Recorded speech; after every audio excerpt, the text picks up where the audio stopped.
여러분 안녕하십니까. 이번 시간에는요 제7장 환경정책을 보는데요 202페이지에 나와 있는 3절 환경정책의 분배적인 측면 살펴보도록 할게요.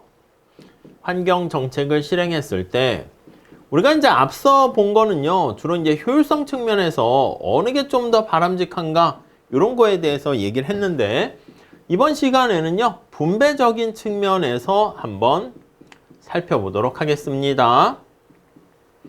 자, 그래서 먼저 첫 번째 줄에 보시면 환경정책은 기본적으로 외부성에 의한 자원 배분의 비효율성을 극복하기 위한 정책이기 때문에 주로 효율성 측면에서 얘기했지만, 지금 나와 있는 것처럼 분배적인 효과 측면에서까지 얘기를 하려고 해요.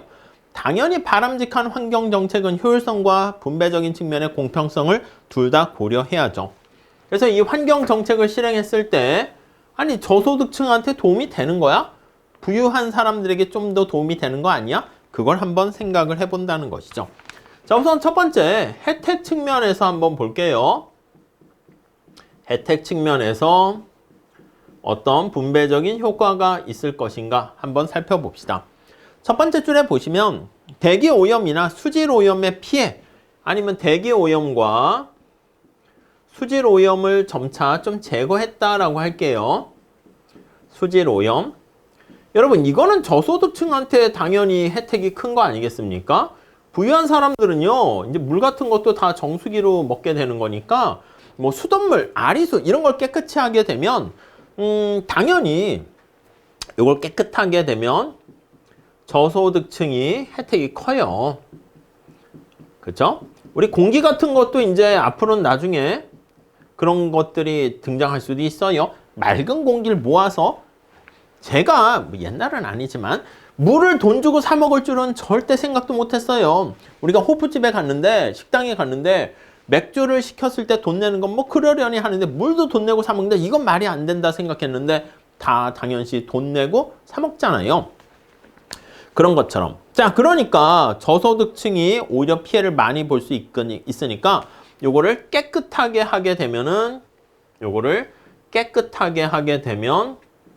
저소득층의 혜택이 커진다. 이렇게 얘기할 수 있습니다. 오케이? 자, 이거와 반면에 국립공원을 깨끗하게 한다 할게요. 국립공원을 깨끗하게 단장했어요. 물론 아주 돈 많은 사람은 해외로 나가면 되긴 하겠지만, 근데 이것도 사실 어떻게 되면 주말에 가족과 함께 국립공원을 가서 야유회를 즐긴다. 어느 정도 또 돈이 있어야죠. 그러니까 요거는 상당히 중산층이나 고소득층이 혜택이 크다. 이렇게 볼 수가 있네요. 뭐 저소득층 같은 경우에는 뭐 이런 걸 놀러 갈 시간도 없고 주말에도 일을 해야 되는 경우가 있잖아요. 그렇게 보시면 되겠습니다. 자, 여기서 수혜 계층이 중상류층이냐 저소득층이냐 어디냐 그걸 가지고 얘기할 수 있겠죠. 그 정도만 잘 보시면 되겠습니다. 자, 그 다음에 비용의 분배 측면에서 볼까요? 비용 측면에서 한번 살펴보도록 할게요. 편익은 이렇게 되고, 그러니까 환경정책을 실시할 때 그 혜택이 어느 계층, 어느 분야에 좀 더 혜택이 많이 가는가, 그것도 체크해 봐야 된다는 것이죠. 자, 비용 측면에서 봤을 때, 자, 첫 번째 줄 볼까요?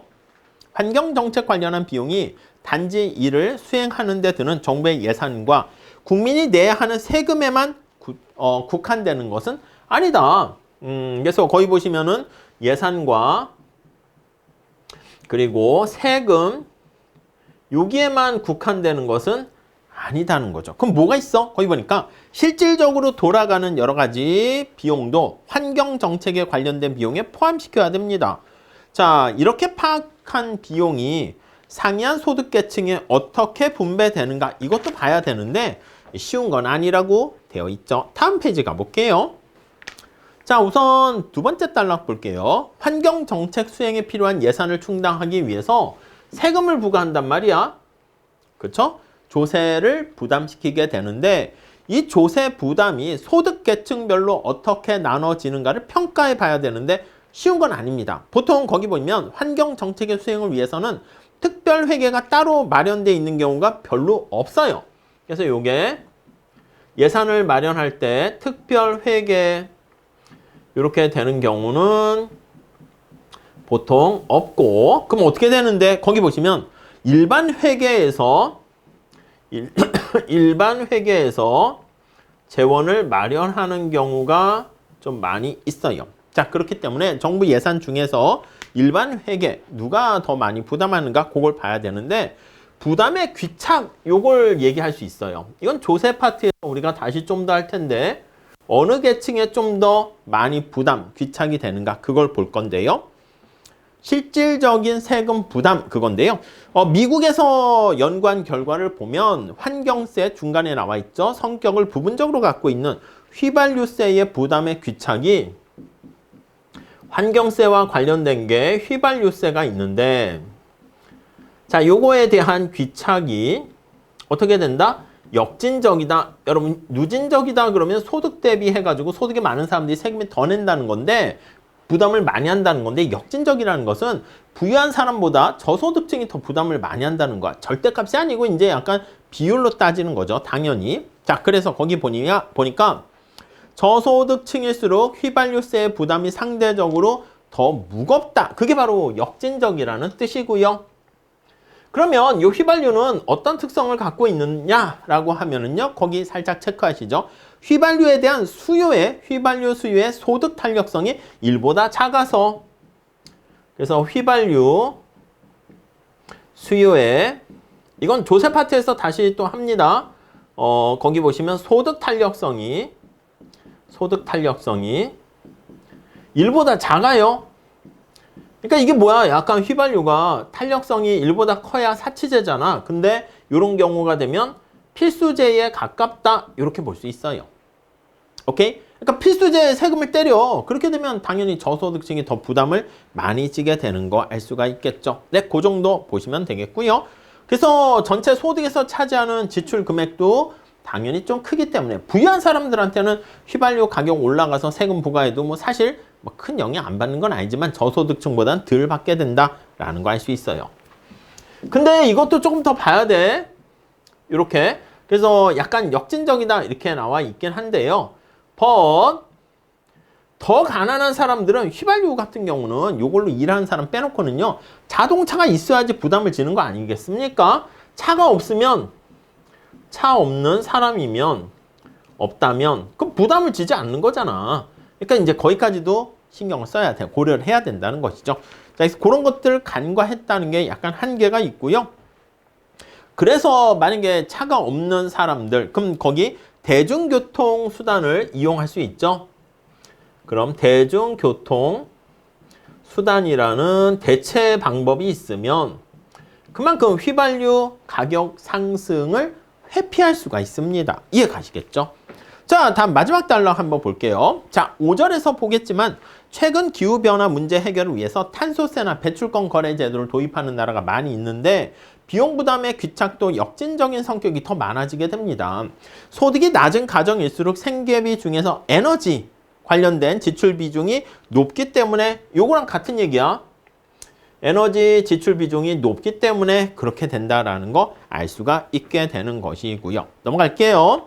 다음 단락 가보시면, 자, 205페이지 환경정책의 시행이 어떤 산업의 위축을 가져오는가, 그것도 우리가 봐야 됩니다. 자, 예산과 텍스가 있고 산업의 위축 측면에서 한번 살펴보도록 할게요.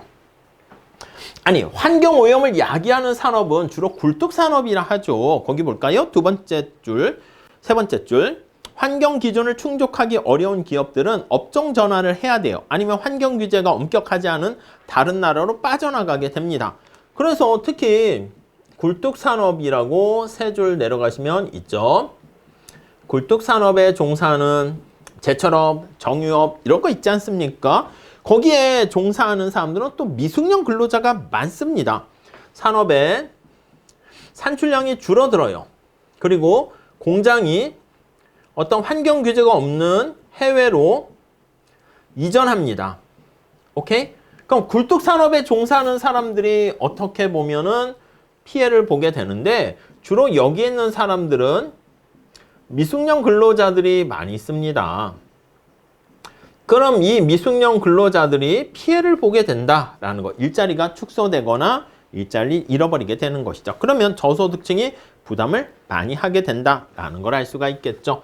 그래서 산업의 위축은 지금 얘기한 것처럼 Q와 관련돼 있어요. Q가 이렇게 줄어들었다라는 거 보시면 되겠고, 자, 그 다음에 다음 단락 볼까요? 또한 환경 규제는 원가 상승의 압력을 가중시키고, 요게 이제 또 P라고 할게요. 제품 가격을 상승시킨다. 이렇게 볼 수가 있겠죠. 그래서 코스트, 원가의 상승을 통한 상승으로 소비자 가격의 인상으로 이어지게 된다. 이렇게 보시면 되겠습니다. 오케이. 자, 오염유발 산업에서 생산된 상품을 주로 소비하는 계층은 가격이 올라가면 실질 소득이 떨어지는 것이죠. 그래서 이게 바로 실질 소득을 떨어뜨리는 그런 효과를 갖게 됩니다. 실질 소득이 하락한다. 네, 이렇게 보시면 되겠습니다. 자, 그래서 거기 구체적인 연구를 보니까 로빈슨의 실증 연구에 따르면 환경 정책에 따른 세 번째 단락 보시죠. 환경 정책에 의해 실질 소득이 감소하는 비율은 고소득층으로 갈수록 한층 더 낮아지게 된다. 그러면 이거 어떻게 돼요? 특히 또 역진적인 성격을 보이더라. 그러니까 환경 규제가 가야 할 것이고 좋은 건데, 그러면 그렇게 규제를 심화할수록 이런 여러 가지 측면에서 다는 아니지만 저소득층의 부담이 더 커지게 되는 것을 알 수 있다라고 나와 있습니다. 네, 그 정도 정리하시면 되겠습니다. 자, 그래서 이번 시간에는 환경 정책과 관련해서 효율성에 더해서 분배적인 측면에서 특히 혜택의 분배, 비용의 분배 어떻게 되는가 그걸 살펴봤습니다. 이렇게 정리하시고요. 다음 시간에 환경과 관련한 정책이 경제 성장과 국제무역에 어떤 영향을 미치는가 그 측면에서 살펴보도록 할게요. 감사합니다.